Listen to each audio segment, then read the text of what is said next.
Good morning, everyone. We are in Perek Lamed Gimel of Sefer Yeshayahu. This is one of those uplifting chapters. It's one of those where we talk about, unfortunately, the troubles and then ultimately the salvation. And the way Yeshayahu, again, these chapters, most Meforshim translate to being the time of Chizkiyahu HaMelech, that the threat that was posed was a threat of the Assyrian army who had surrounded and laid siege upon Yerushalayim. Ultimately, they were going to be defeated in a miraculous fashion against God. But at the very same time, because Chizkiyahu was identified as having been a potential Messiah, Mashiach, we also find Meforshim who take this approach to being the of what is going to happen in the end of days. That if it isn't Ashur who serves as the classic Gog Magog, the Armageddon, there will be another nation that will come, will threaten us, and will be destroyed by God, and we will be saved. So we can look at it always on two different levels. The easier one, and most of the Meforshim are still keep on pointing back to Chizkiyahu HaMelech. After the destruction, remember, of the northern kingdom, southern kingdom is here. Chizkiyahu rises to greatness and then unfortunately falls with, not that he does some terrible things, but he doesn't continue to rise to his potential, seeks treaties and alliances that are unnecessary. So the Navi begins with the word hoy. Now, we've had the word hoy before. The hoy generally is the equivalent of oi. But interestingly, this isn't, according to the Dat Sofrim, this is more of, it isn't a call to listen in or to cry. It's more a call to come forward. Hoy, shoded v'atalo shadud. The Navi is speaking directly to the enemy, that you have pillaged and you weren't pillaged. In other words, what you did was not the result of something that was done to you. You initiated all on your own. In fact, the Dat Mikra says what the Navi is saying in this first pasuk is turning to Ashur and saying, you feel you're better than everyone else, that you can do whatever you want to do to them, that there are rules of war, that if you're attacked, you defend yourself. But here you initiated things without anything, without any cause. And similarly, you went ahead and you rebelled, and no one rebelled against you. Kahatimcha shoded tushad kanelotcha livgod yivgedu v'chbach. Ultimately, when you are finished, like the word tam, when it's concluded, when you are finished, what's going to happen is you're going to be pillaged. What you've been doing to others will happen to you. And again, kenalotcham, at the end, the very same thing is going to happen to you. People will rebel against you. Now, who are the ones who are going to be the rebeller against? Remember that Ashur, at the end of the story, after the defeat in Yerushalayim, Sancheriv's own children rebel against him, kill him, and try to take over the Malchut. So if we're talking about the Chizkiyahu piece, then obviously we're talking about what really happened. That we see that this was a nevuah, that you're going to get your comeuppance. According to the Radak, he says right away that this might be talking about the final days of the pre-Messianic era, and this could be talking about the last of the kingdoms that are referred to in Daniel. And again, there's a machloket what the last of the kingdoms are, but let's take the assumption that it's Edom, the Roman Empire, that whatever has happened will happen back to you as well. Now, we move on then. After we have this initial warning to the enemy, we then start talking about a prayer that the Jewish people put out there to HaKadosh Baruch Hu to save them. Hashem chanenu. They say, God, grace us. Interestingly, Rav Schwab points this out. I've seen it elsewhere. I couldn't find it when I was preparing this parak, though. Chanina, when you ask for God's grace, that means it's like a matnat chinam. It's something that doesn't have a real reason behind it. It's something please God, do something for me that I really don't deserve. We have sinned. We did bad. We need your salvation. So please do it for us. Hashem chanenu, lecha kivinu. And the reason is because we've relied on you. Save us the only reason we can give you is because we've always relied on you. Heyezro am labkarim, let their strong arms be in the morning. Now, who are the morning and who are the strong arms? Okay, that two possibilities. According to Rabbi Victor Mibelganzi, again, one of the Rishonim, he says, let the arm of the Jewish people be strong morning after morning, day after day. And however, according to Rashi, he says, let their arm, referring to the ones who are robbing us, let them be in the morning, af Yeshuatenu be'et sarah, but then save us at the time when they are going too far, when they're causing us these ultimate troubles.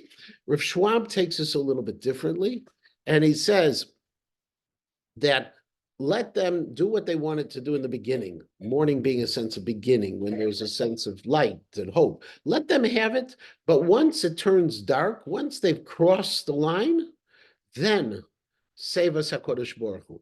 That's his that's Rav Schwab's way of explaining it. The Radak says that ultimately, when the trouble comes, Kol Shekaim Be'et Sarah, that Af Yeshuatenu Be'et Sarah, that not only should we be strong, but definitely when we have troubles, we should find the salvation.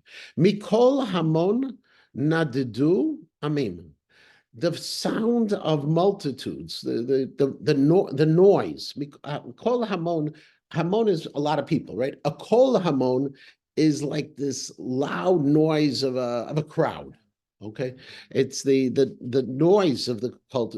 Nadidu amim. Let them start moving. Now, what does that mean? That ultimately, when Ashur is going to fall, when Ashur is going to be destroyed by God in that miraculous fashion, according to the Radak, there was some kind of noise that began to come that preceded the Malach coming to kill them. According to, again, if it's talking about the time of Mashiach, the Radak says that ultimately it's the time when God is coming to defeat Gog and Magog at the time of Armageddon, basing himself on a pasuk in Zechariah, that when that noise comes, let that start. Let them start to Mirom mutecha naftsu goyim. And from your greatness, from your exaltedness, at that point, let the people scatter. What's going on here? Ultimately, there's two steps, right? The Dat Sofrim says, if you look, there are two different words being used to getting rid of our enemy. Nedida and nefitza. The first word, nadadu, and the second word, naftsu. What's the difference between the two? Nedida, initially what we say is nedida is like to wander. It's a slow moving away. People are able to move away together. It's almost like an organized retreat. Nafotsu is people are just running. They're scattered all over the place.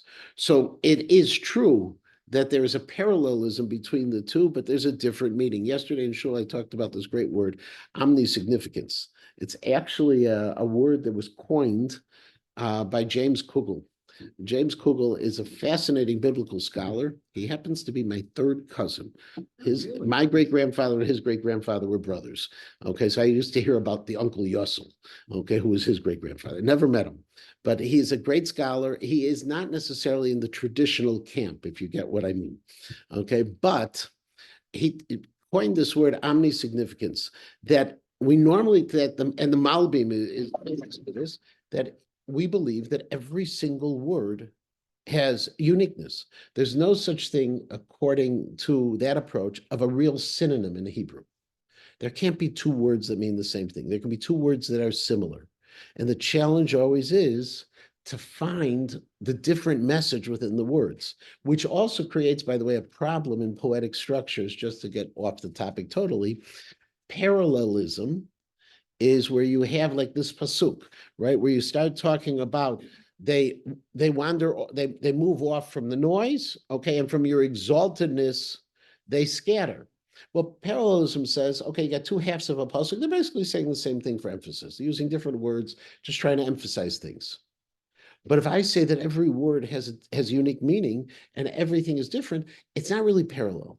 It's saying they're different ideas that may be in the same vein, but one talks about an organized retreat, and the other talks about the scattering that happens. It talks about two different things that can happen in a war to an enemy army.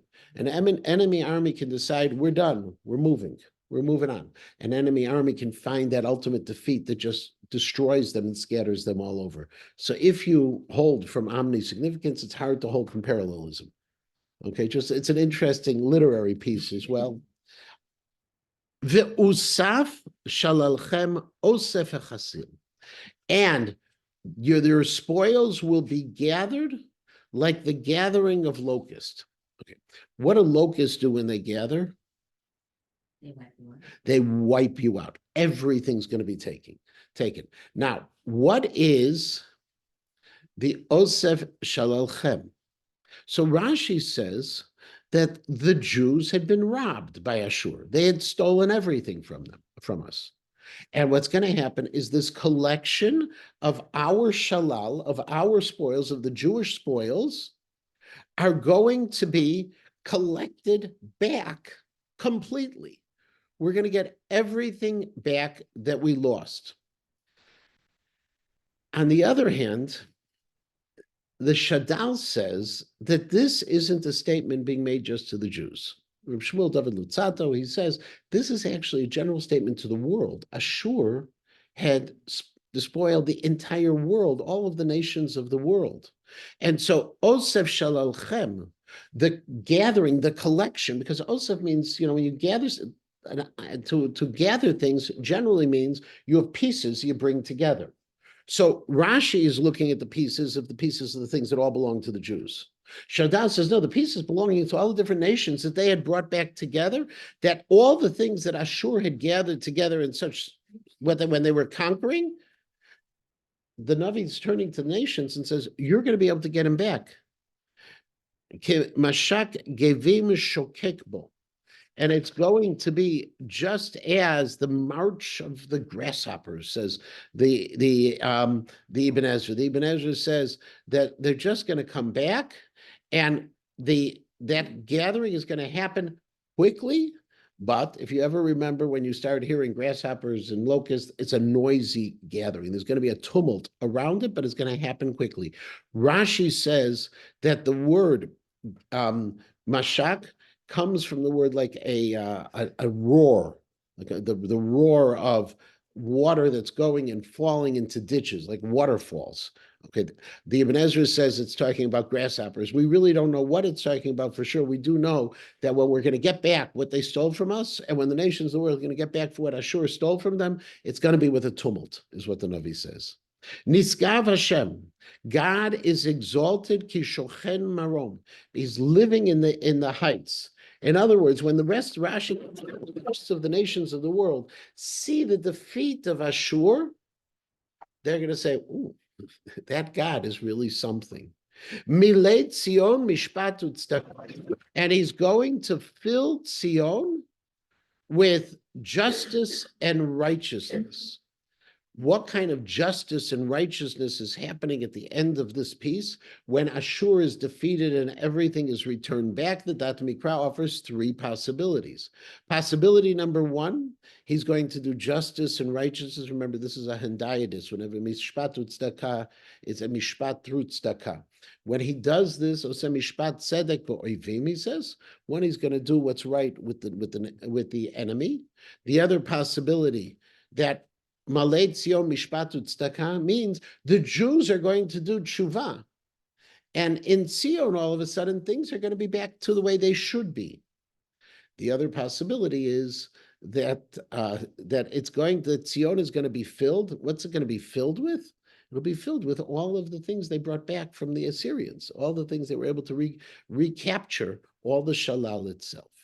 Vaya emunat itecha, and your unrelenting faith, Hosen Yeshuot Chochmah, will be the strength or the gathering of salvation, Chochmah V'dat, wisdom and understanding.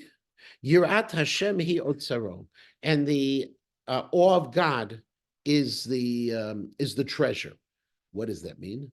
If Rashi says, if you believe in Hashem and you keep the mitzvot, then according to the times they're supposed to be. In other words, vaya emunat itecha, if you have faith in the times. Judaism is a religion that not only is a space, but it's also a religion of time. We do things regularly. You remember there's the famous drasha, which we can't find the medrash of, that is in the introduction to the Ein Yaakov, that where they ask the question, what's the most famous, what is the most central pasuk in all of the Torah? So one is V'ahavta l'recha kamocha. He says no. He says the most famous one is Et hakeves achad taseh beboker, Et hakeves hashani taseh ben arbaim. Is the pasuk that refers to the twice daily sacrifice in the Beit HaMikdash. What's so great about a twice daily sacrifice in the Beit HaMikdash? It's that Judaism is a Judaism not that's reserved for Shabbat or for holidays. It is a Judaism that is each and every day. It's a regular part of our lives. If you have the sense of time of faith or the faithful times, then you're going to be able to deal with it. There is in the Rashi manuscript found in Oxford, okay, there is a different explanation. And there in that manuscript of Rashi, he says, Im tzipita liyeshua, vaya emunotcha itecha. Itecha in this case was, if it was the time, if you always hoped for God's ultimate salvation, if there was a sense that there will be a time, and that's the way the other explanation of Rashi. I don't think it's found in most of the Rashis in our Chumashim, but it is in that manuscript of Rashi. Rav Schwab says, "Vayamunat itecha." If you, because you believed in Hashem during the time of your exile, Chosen Yeshuot, you'll have the strength of the salvation, Chochmat Vadat. If you're then at that point, you're going to be Zoche, you're going to have the zchut to understand or to try to understand or know God. Yirat Hashem Otzaro. With all of this, the greatest, this Rav Schwab, the greatest gift you're going to get is awe of God. That you can have all the wisdom, you can have all the salvation, but until you stand in awe of God. To stand in awe of God means that we accept the fact that there's something greater than us, that HaKadosh Baruch Hu is over us.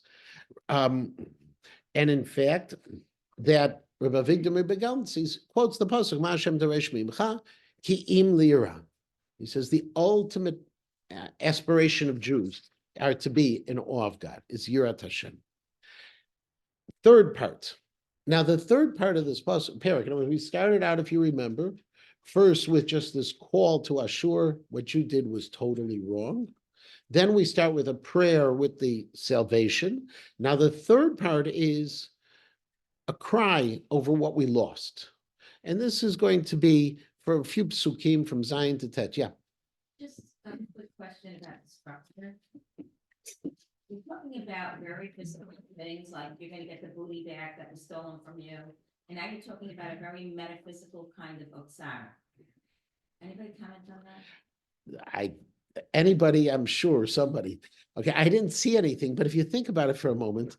Don't pay attention to that physical stuff that you lost. Yeah, but you remember what happened was the power of the spiritual has always been in the power of the Jewish people, because they could always do tshuva. Well, I'm going to get in trouble, and I know it's being recorded, but if you think about that scene from The Wizard of Oz, La Havdil Elef Havdalot, okay, there's no place like home. You could have, Dorothy, you could have always gone home just by clicking your heels. We could give a whole drasha on that. The power of tshuva was always in the Jews' hands. The physical danger was the one thing they needed HaKadosh Baruch Hu to save them.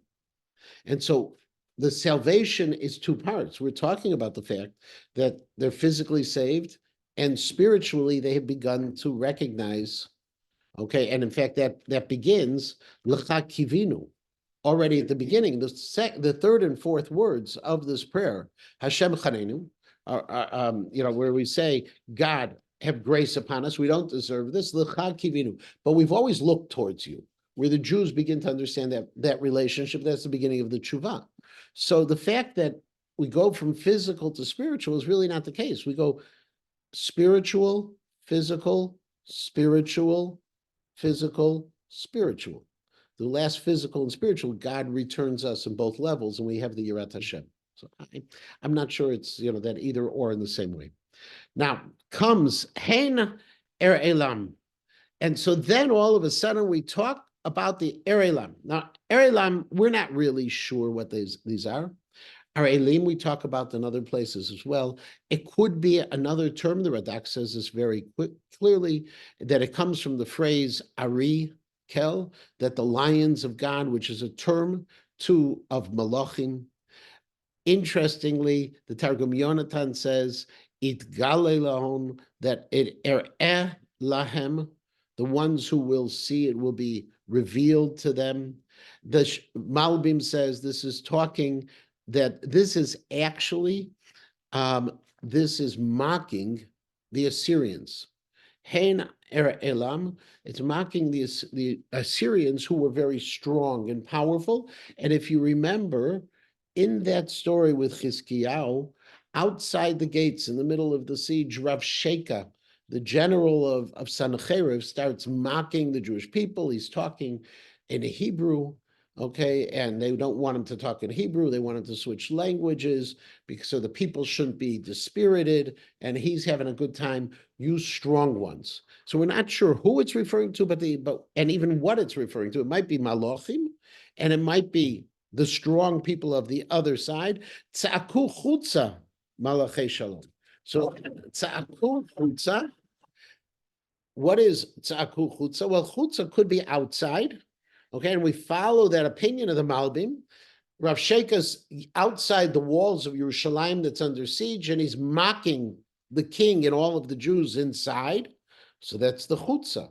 Another possibility, the Radak says that it could be very simply chutzot, chutzot Yerushalayim in the streets of Yerushalayim, in the walkways of Yerushalayim, and in fact, the Targum Yonatan says tza'aku chutzot.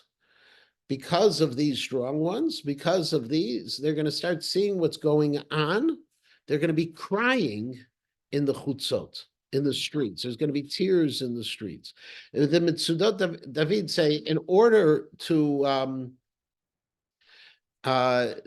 what's happening now is we're saying to the Jews, you Jews who no longer have a home, you're outside and you're crying. You're in galut. Malachei shalom mar yivkayun, the angels of peace.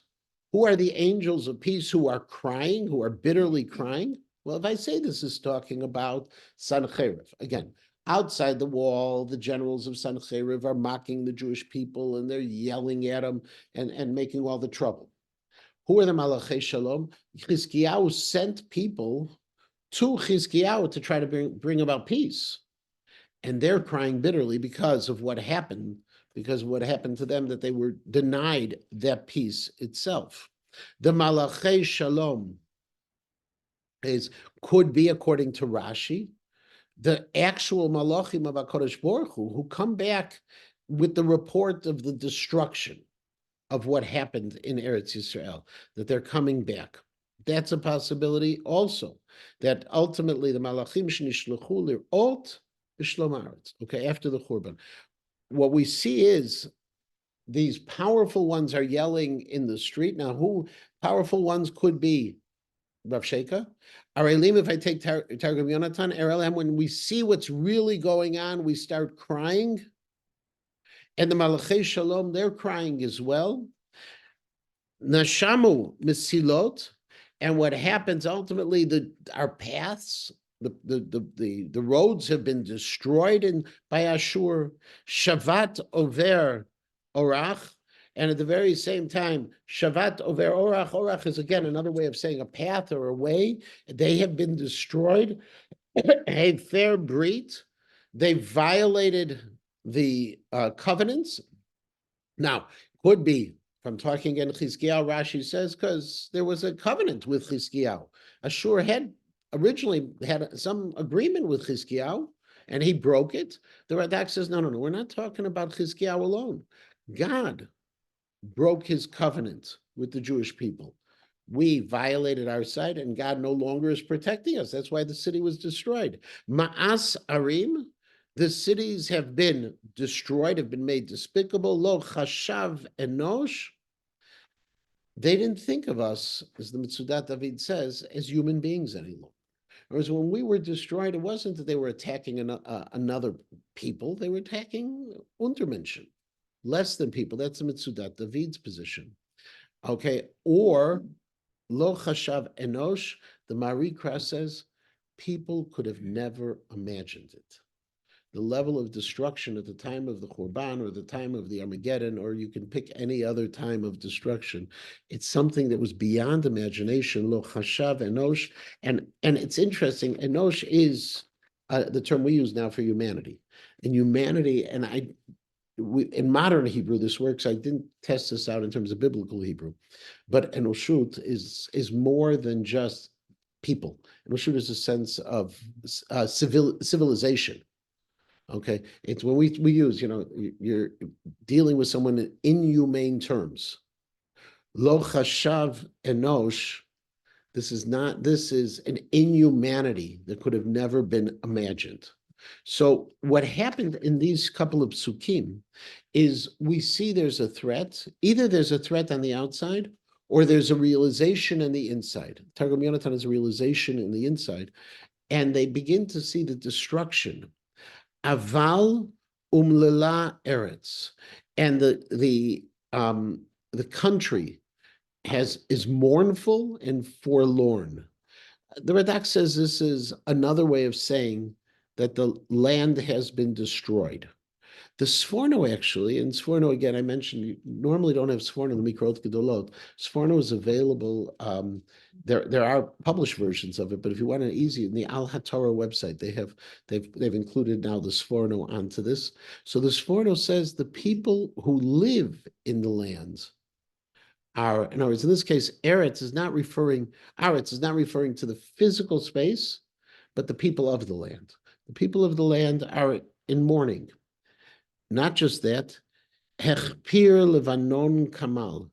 The Levanon was shamed and cut down. Now, what's the Levanon? Of course, you think about it right away. Levanon is Lebanon, is the north. That's the approach of the Dat Sofrim, but the Abarbanel says, no, this is talking about the Beit HaMikdash, is also referred to as the Levanon. Okay. Rav Schwab says it also good. Yeah. So the Abarbanel, it's the Levanon being the Beit HaMikdash. Beit HaMikdash has been destroyed. Well, there's a couple of different explanations of why the Beit HaMikdash was referred to in Lebanon. We talked about it way back in Malachim, when we learned Malachim a long time ago. One of them is, if you remember, that one of the great halls was made like a forest with so many pillars that might have been the source. But Lebanon could be either the Beit HaMikdash or the north. Now, the reason why we would normally say it's the north and not like the Abarbanel is if you look at the rest of the parak, the rest of the pasuk, refers specifically to other geographic areas. Hasharon ka'arava. Okay, the Sharon, which is the fertile area going down into the sea, that is now like a desert. V'noar Bashan v'Carmel, and also the Bashan and the Carmel, again, areas, beautiful, wonderful areas, are emptied. Okay, now the word V'noar is an interesting word. The Noer, I'm sorry. The Noer means, the Mitzudat Zion says it's shaking out. Okay. That, like he says, Inyan hapalah ba'amid tnuah chazaka. Okay, something falls out by shaking it a lot. The Shadal says actually, Noer is the braying of a donkey. And we have this, the sound of a donkey is Noer. Interestingly, he quotes Rosemuller, who says this. Rosemuller they overlapped in time. He was a Protestant theologian who was a Bible scholar. And he brings him, Shadal in Yeshayahu brings Rosemiller many times. Rosemiller lived from 1736 until 1815. Shadal lived from 1815 to 1865. We know Reb Shmuel Dov Luzzatto was part of the Haskalah movement. And as a result of it, he would have had the access to many other sources. He was Italian, Rose Miller was German, but whatever. But in the whole piece, it's an interesting that Noer, Bashan, v'Carmel, it's crying out. It's not that it's shaken, but it's crying out. Whatever Noer means, we understand this description. And if you think about it now, I have the areas of Lebanon, Sharon, Arava, Bashan, and Carmel. It makes sense that they're all that the Lebanon would be. Like the simple explanation, the area of the Lebanon of north has been destroyed. Now comes God's destruction of the enemy, 3 psukim, after the destruction. Ata akum yomar Hashem, ata eromam, ata enaseh. God says, now I'm going to arise, now I'm going to ascend, now I'm going to be exalted. Notice you have the verb, the word ata, now. Why you have it over and over again? That's pretty simple, to show how quickly the salvation is going to come. But what is the difference between akum, aromem, and enasem? And that the Abarbanel says, the first one, akum, I'm going to rise up from where I am, meaning I'm going to begin the salvation. Aromem, I'm going to seek vengeance against those who have punished my people. And then I'm going to have enasem, I'm going to have Rahmanis on my people and my land. So it's 3 different things HaKadosh Baruch Hu is going to go. And again, if I take this as poetry alone, well, it's just 3 synonyms that are emphasizing similar ideas to just for effect. If I say that each word is different, like the Abarbanel says here, each word shows a different piece within the puzzle itself. Taharu chashash teldu kash. And then, interesting phrase, it says they're going to conceive. Taharu, like from the word to become pregnant. Chashash is stubble, is like nothingness. Okay. Teldu kash, and they're going to give birth to straw. What's it talking about? The Radak says Taharu means they're going to have the thought. When something, we even use in English, you conceive of something. Okay, I'm going to think about something. Teldu is I'm going to do it. It's going to come about. The only problem is their thoughts are meaningless and the actions are going to be nothing. That's how it's, okay, that's how the Radak explains this piece. They thought they're going to lay siege on Yerushalayim and capture Yerushalayim. It didn't happen. And ultimately what they did led to their own destruction. Eish tochalchem. The fire is going, I'm sorry, I skipped the word. Ruchachem, eish tochalchem. Your spirit, a fire will consume you. The Radak says that ultimately your plans are what is going to be your defeat. Had you stopped before you went to Yerushalayim, you would have succeeded in capturing almost everything. You should have left Yerushalayim alone. You planned too much, you lost it. The Abarbanel says your beliefs, Ruchachem, your beliefs are false, and they're going to ultimately lead to your destruction at the end of days. Your spirit is going to be consumed by fire. There's going to be nothing left of you. Rav Schwab, interestingly, says, Ruchachem, your scientific advancements are going to lead to your destruction. And in fact, Rav Schwab in this pasuk and the next pasuk, and he says, it could be, he doesn't say it is specifically, this sounds like some cataclysmic atomic destruction that's taking place. And he says, the next pasuk, Vayu amim misrafot seed. The nations will be the place where you burn lime. I looked up online. What does it mean to burn lime? There's a wonderful YouTube video that shows the process. It's a 3-day process to turn limestone into lime. It requires at least 1,200 degrees, okay, to do this. Now, so your nations are going to be totally consumed. Not just that, kotzim kisuchim ba'esh yitzatu. And in fact, you're like thorns that were cut down in flames they will be burnt. Now, the Abarbanel says on this that just like the powerful and strong stone can be destroyed, made into lime, so too, just like you burn thorns, that's what's going to happen to them. Now you can hear how Rav Schwab would immediately translate this into modern times, into understanding an atomic age. It's frightening. And if you see then why he would say, Ruchachem esh tochalchem. Okay. Anyone who saw the movie Oppenheimer, I know we don't watch movies, but anyone who saw the movie Oppenheimer, think about the scene with Einstein where what they thought he was going to say, and the fear was that the first atomic bomb might actually destroy the entire world itself. These are the images that it's talking about the destruction of our enemies. Now we're going to switch topics again. Not really switch, we're going to move to the next level. The next level is going to be talking about after the rest of the nations are going to see God's strength. Now let's talk about the righteous ones who are living in Eretz Yisrael. Shim'u rechokim asher asiti, listen, those who are far away of what I did, u'du'u krovim gvurotai, and those who are close by, hear my strength. Now, who are the rechokim and the krovim? There's a machloket. Rashi actually says, and I'm going to use modern terms, the rechokim and the krovim. The rechokim are going to be the people who, let's call them the FFBs, okay, versus the krovim, the BTs.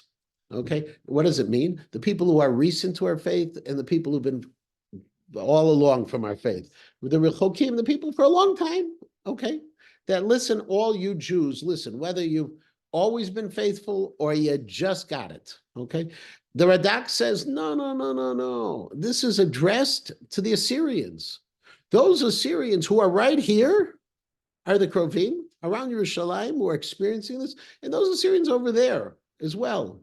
The Abarbanel says, no, this is talking Rechokim, Krovim, we're talking about geographic, but we're talking about the world.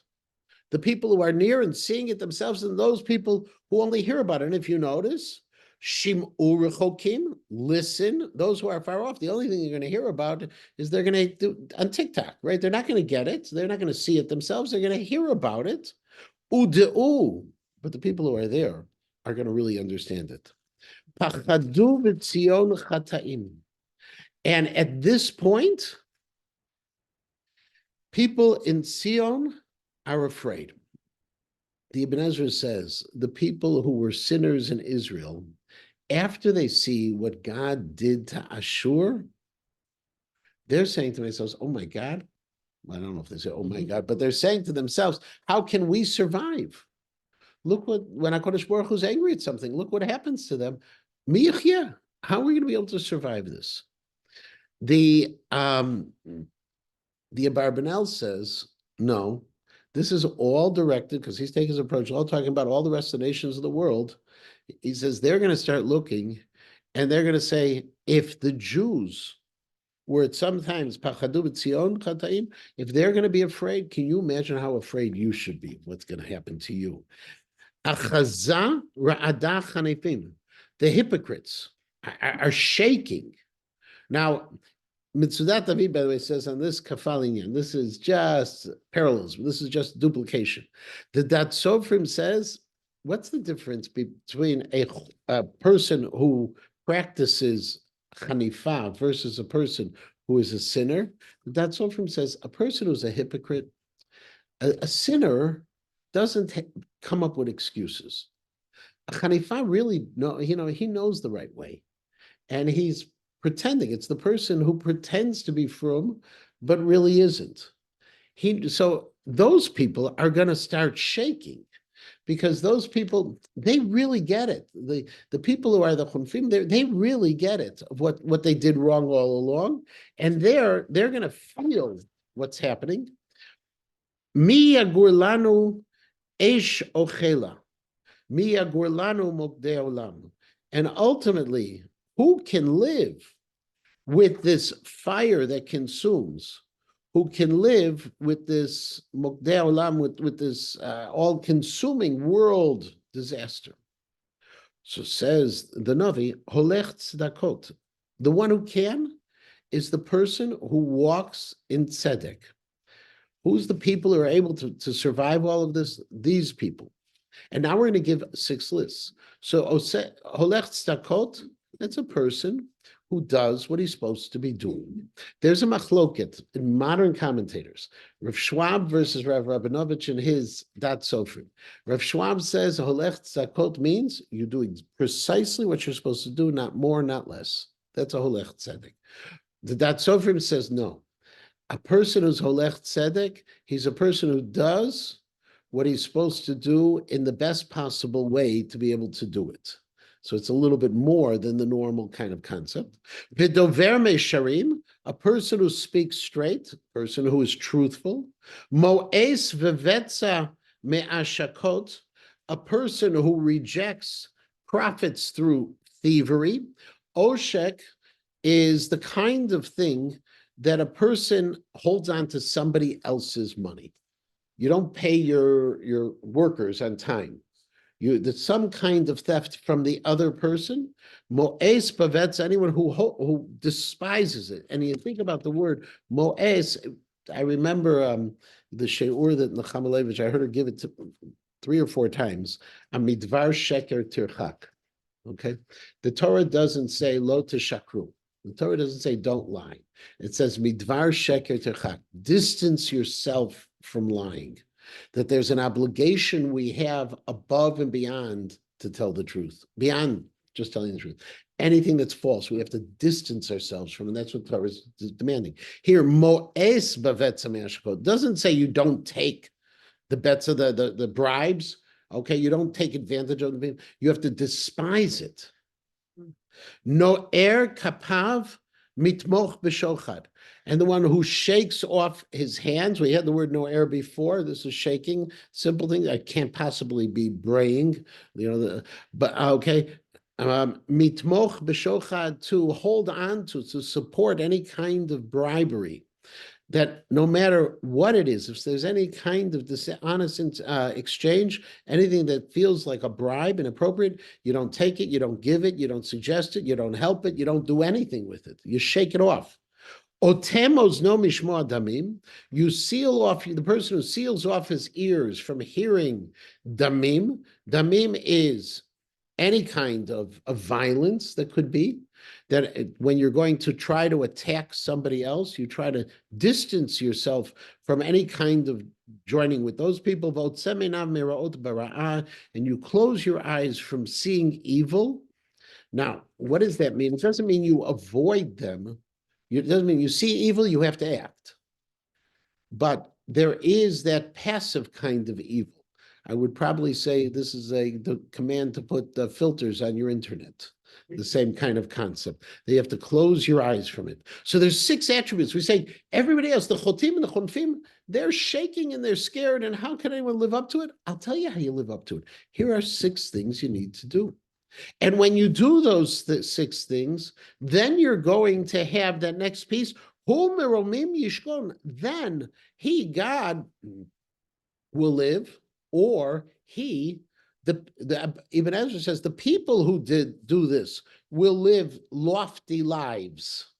Mitzadot slaim miskabo, the fortresses of the mountains will be his stronghold. The Ibn Ezra says very simply, what do you mean? What are fortresses of mountains? What fortress is on a mountain? Yerushalayim. It's simple. Or it's the place of ultimate protection. Lachmonitan memav ne'emanim. And he's going to have whatever he needs. He's going to have his bread and he's going to have his water. He'll be safe. You do these things, you'll be in good shape. And when you do them, then you'll be zochet to this next step. So far, just real quickly, we started out by warning those other nations. What you did was totally wrong.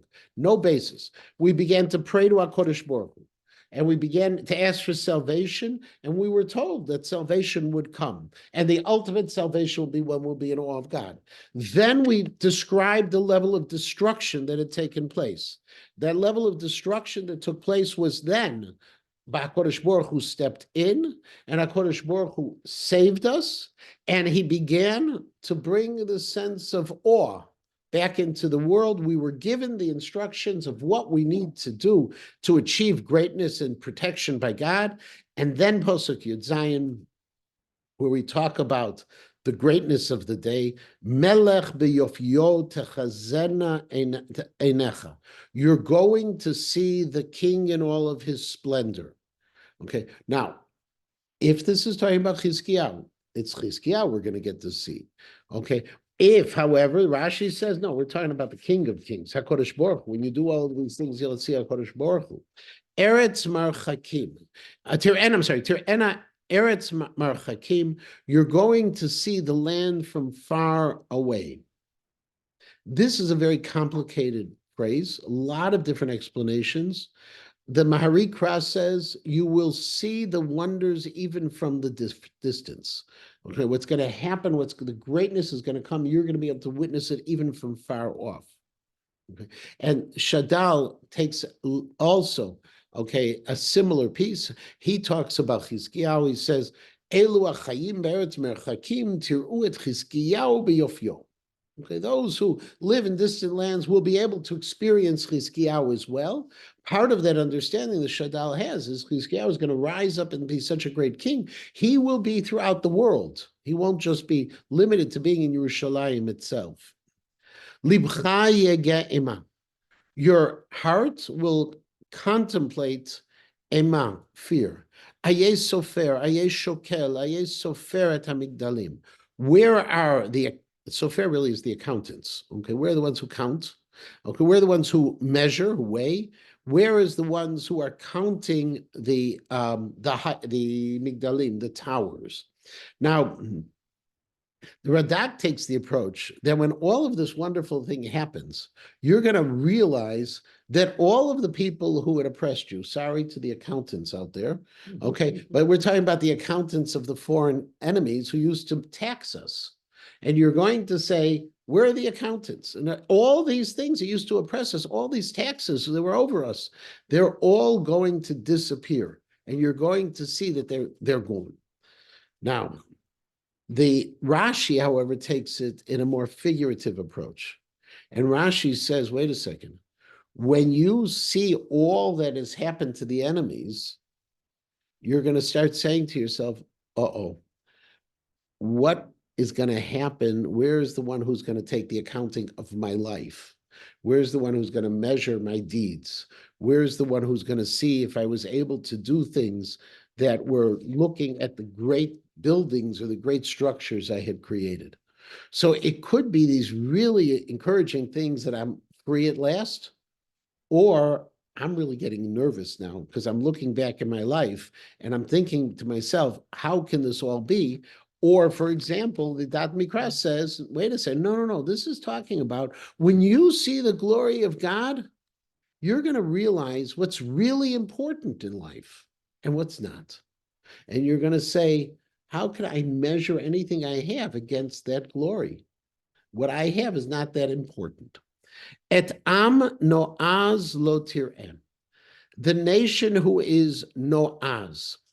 Now, noaz, we're really not sure what the word is. It's a couple of possibilities. One is like the word lo'ez, foreign, okay? A foreign nation, lo tir'eh. You're not going to see them anymore because they're gone. Eretz Yisrael is going to be safe. Noaz could also be, says the Mitzudot, from strength, from the word oz, okay? You're not going to see these Assyrians anymore. And just as a side note, lo'ez, if you remember, many times we see in Rashi in particular, it says la'az, lamed ayin chutchkes zayin, la'az, okay? And people all say lashon amzar, which is a cute acronym that has no basis at all, because la'az is a word foreign. We find it in Tehillim. We say it in Hallel. Okay, lo'ez. Now, so the interesting thing is they gave an acronym to a word that we already knew what it meant, but the reason they did so is because of the two chunchkas, which I think are also called quotation marks, which to the modern person appears as an abbreviation. That's how you abbreviate things.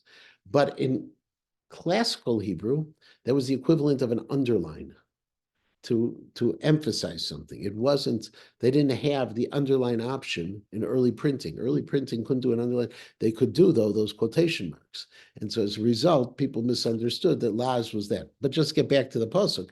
So let's assume for a moment, et am no az lo tireh, you're not going to see the mighty threatening nation, or you're not going to see the foreign nation, same basic concept. Am im case safa mishmoa, you're not going to hear the nation with a language that was too difficult. Mishmoa, mishmoa is translated to understand in this case. You're not going to see them either.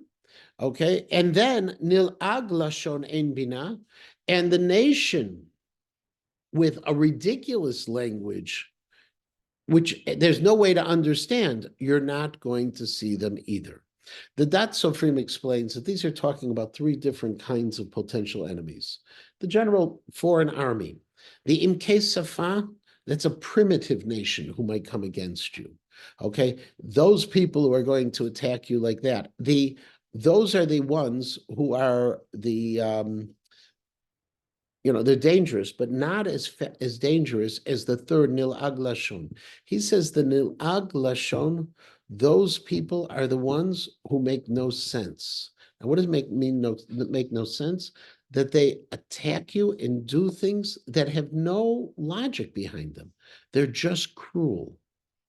And those people you won't see either. So God protects us against the three. If you imagine nowadays, okay, the state of Israel has all different kinds of dangers against them. You can have dangers from a people who is primitive. You can have dangers from people who think through things and pass resolutions and in legislations. Like who really cares if Naperville calls for a ceasefire?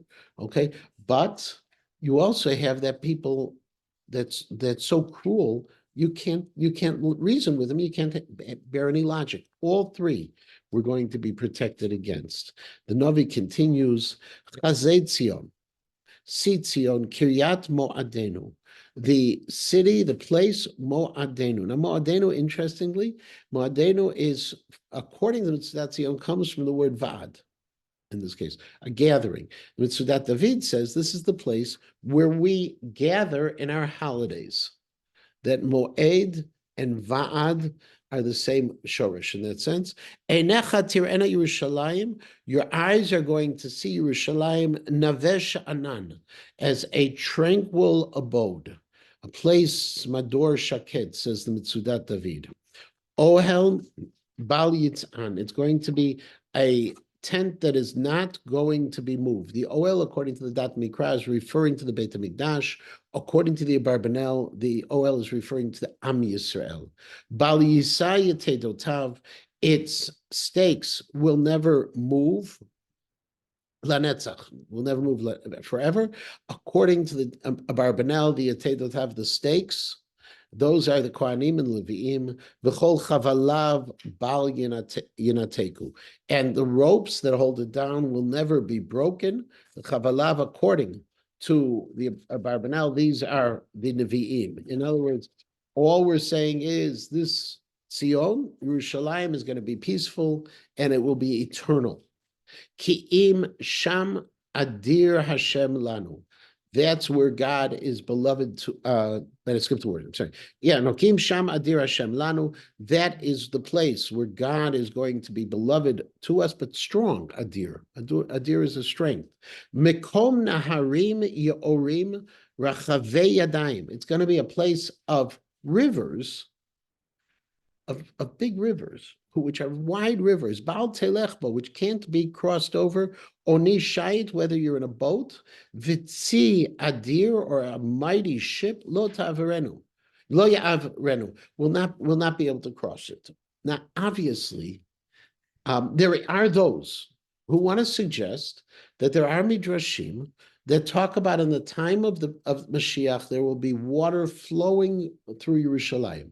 And Yerushalayim is a mountainous area. So water has always been a challenge for Yerushalayim. And that's why, when you do into the year David, you see Pir Warren that goes down that shows how they brought from the Mei Shiloach, how they brought up the water, okay, they had to go to the bottom of the mountain. Those were the dangers. We have those dangers that are talked about in the time of David HaMelech, okay, and that's how he conquered Ir Yavuz. So there are those who want to suggest that the midrashim about the waters flowing in Yerushalayim is what this is describing. The Sofrim and others take the approach, no, this is all a mashal. And what is happening here is we're saying Yerushalayim is going to be a place, not only a place of peace, but it's going to be a place which is totally secure. It's as if there are raging rivers all around it that no one can cross. It'll find its security, whether they're the regular boats, onishayit are boats that are on the top of the water, or the Tzia Adir are the Sfinot Milchama, according to the Malbim. They're the battleships even. Okay. The Pasuk the Navi continues, Ki Hashem Shoftenu, Hashem Mechokekenu, Hashem Malkenu Hu Yoshienu. God is our judge, God is our lawgiver, God is our king, he will save us. Again, like we had before, the Ata, here we have Hashem, Hashem, Hashem. We keep on mentioning God. No question that it's for emphasis. And according to the Ibn Ezra, according to the Abarbanel, we're talking about three things God is going to do. God is going to judge us with mishpat, with dina mishpat. God is going to be the lawgiver. He's going to, but here mechokekenu means to engrave. We're going to know God, okay, and it's going to be engraved on his heart. Malkenu, he's going to be the one who is going to lead us as a military leader. If Schwab says no, Shoftenu, God is the one who judged us and took us out of Egypt. God is Mechokukenu, he's the one who gave us the Torah. And God is Malkenu, Yoshienu, he's going to be the one who's going to save us from all future troubles. He's talking about Gog and Magog in particular. Nitshu chavalayich, okay, untie or let go of your ropes. We'll see what this means. Bal yechazku, because they won't be able to hold strong.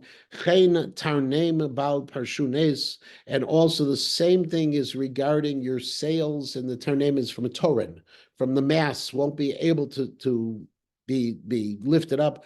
Az chulak.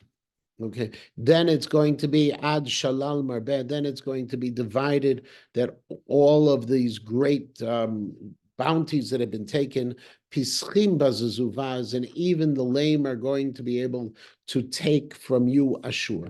This is turning back to the enemy, and he goes and he tells the enemy, listen, since we used the mashal in the previous pasuk of boats trying to cross the river, so now we use the same kind of mashal. He says, nitshu chavalayach. Nitshu is, to let go. Chavalayach is not normally called the ropes, the ropes of a boat. The Malbim says this is really chovlayach. That's your sailors, the Rav Chovel. Sailors, get out of there. Okay, there's nothing you can do. You can't hold on. Okay, you can't go ahead and lift the sails into space, into their place. And all of that, when all of that happens, when your defeat is there, then people are going to come and take what you had taken from us. And then we're going to be able to, even the people who are lame, they're not going to need any power to reclaim their goods. Uval yomar shachen chaliti. And they won't even have to say to the shachen, I'm sick. And what does this mean? Shachen, according to the Mitzudat David, is talking about those who live in Yerushalayim are not going to say, I've been taken sick. Okay, I have so many troubles that are going against me anymore. It's never going to happen. Hayoshev ba nasuavon. The one who are living in Yerushalayim itself are the people who are nasu avon, are the people who are going to be healed, are the people who are going to be able to carry over the any kind of blame itself. Interestingly, the Malbim and Shadal, they were pretty much contemporaries. Malbim and Shadal says, no. Uval yomar shachen chaliti, ha'ama yoshev, that even this is talking about, even the sick people are going to go and claim the goods that have been taken away in spoils. That it's not just the piseach, the lame, but even the sick ones are going to go ahead and nasu avon, and they're going to be bearing this sin. We're going to stop here. Next week, we don't have shir because it's Purim. Purim night is going to be Lebedev. Okay, there's going to be a minyan here and at North as part of the regular Marav. When Shabbos is over, We'll have Megillah reading right away. Then at 8:15, there'll be another Marav. The second Megillah reading, the Lebedik one, will be at 8:30 here in the shul, followed by the dinner. So please know that schedule. In addition, during the normal time of Shalashudas, we're going to be learning all of Masechet Megillah. If you haven't signed up yet for the opportunities to be able to learn a daf of the Gemara, we'll have a little bit of a longer time. It is not just relegated to one gender or the other. Anyone who wants to participate is invited to participate at the two Shalashudas as we'll be learning. So that'll be that. Purim Day, there'll be more Megillah readings than I know how to announce right now. And Naomi, on the day after Purim, Shushan Purim, she is going to be one of the happier people because whatever's happened with Mishloach Manot is all done, and no one is going to be bothering her for at least, even though someone else is in charge, for at least a little bit of time. Thank you all. I'll see you in 2 weeks.